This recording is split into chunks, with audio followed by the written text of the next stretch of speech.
What's going on, guys? Welcome to another episode of Smash JT. Sony has announced that the Project Q will now be known as the Sony PlayStation Portal. It's like the 10th time I've tried to say that because I keep saying portable because of PSP. It's very confusing, but I do like the name. The Sony PlayStation Portal. It's a somewhat portable device that allows people to play their PlayStation 5 games on the go as long as they have a Wi-Fi connection. There is already a ton of hate for this thing online. I've seen a lot of people trashing it.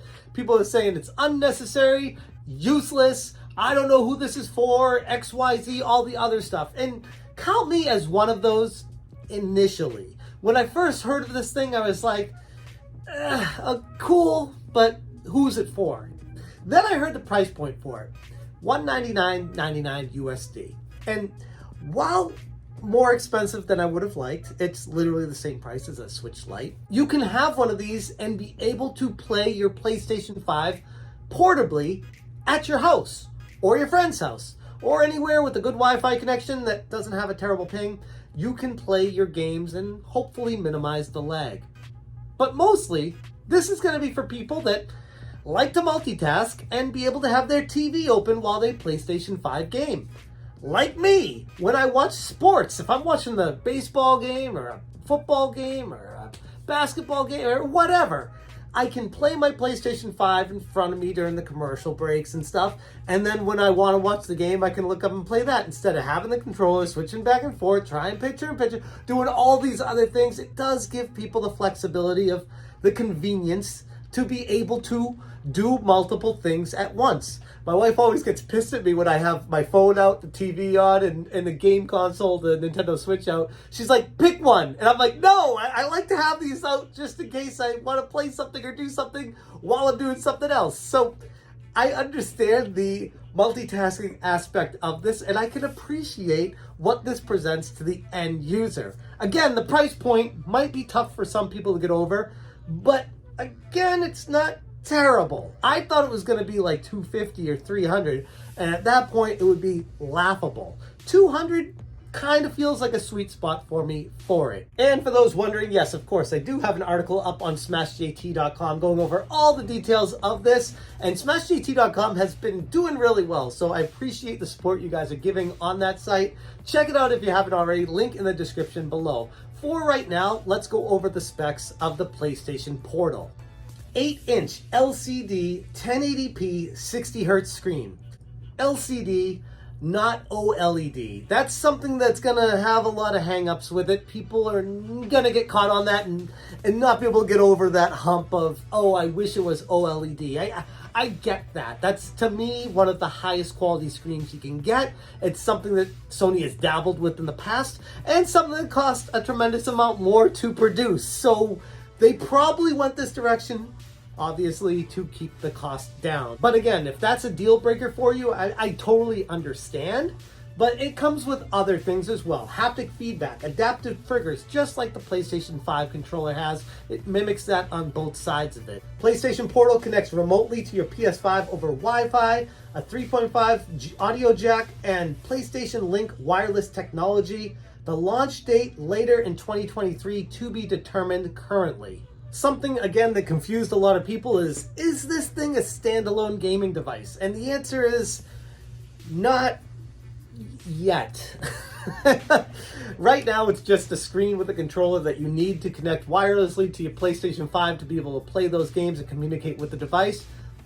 But potentially sometime in the future, who knows? Maybe Sony will unlock cloud gaming and allow you to stream games directly from the cloud onto this device to be able to just play them on this without needing to connect to your PlayStation 5.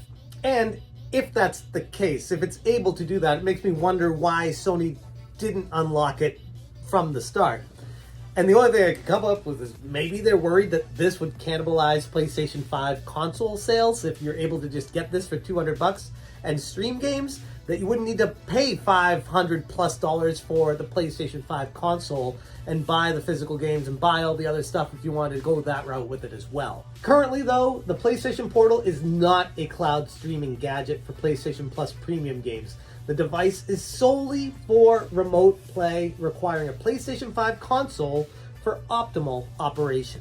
Sony said in their PlayStation blog, games that necessitate streaming on the PS5 through a PS Plus premium membership will not function with the PlayStation Portal. So the PS Portal may not replace the PlayStation experience in general, but it is something to be a companion and work in conjunction with it. Mostly for people that like to sit on the couch and watch sports and have this as a secondary device, or if you're living with your girlfriend or boyfriend and they got something on the TV and your PlayStation's hooked up to it, you could just go in another room and play it and not interrupt them. So it does offer benefits that upon first glance people may overlook and just say, why the hell would I need that? There is a purpose for this, and the price isn't too crazy for what it offers.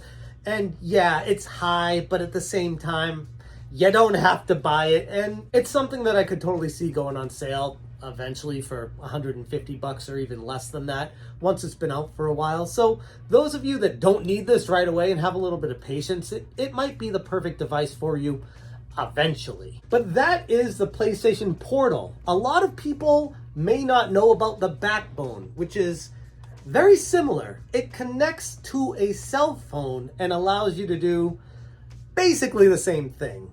Difference being, it's typically a much smaller screen because of your cell phone, and the controller itself on this is not as high quality as what's promised to be as part of the PlayStation Portal. Some people might be more drawn to the backbone because of the price being a tantalizing $99.99. So for $100, you can get the backbone and have it attached to your phone, powers the controller from connecting directly into your phone, and it's available right now. You don't even have to wait until later this year for it to come out. So at least there are options available. You could have the price-savvy gamers that want to be able to remote play cheaper. You can do it already with the backbone.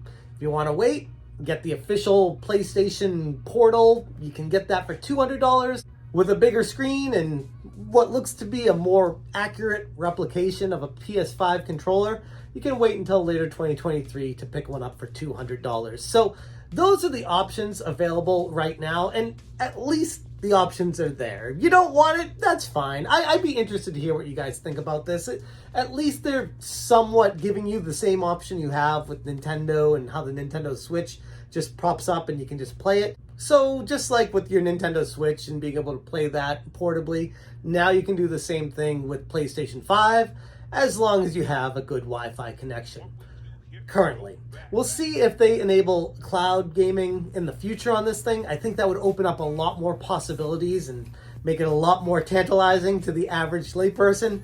But currently, for the hardcore gamers that want the availability to be able to play this in their living room while the TV is being used, at least you have that option. I'm going to leave it there. Thank you guys so much for watching. And as always, you stay smashing. Smash, Smash,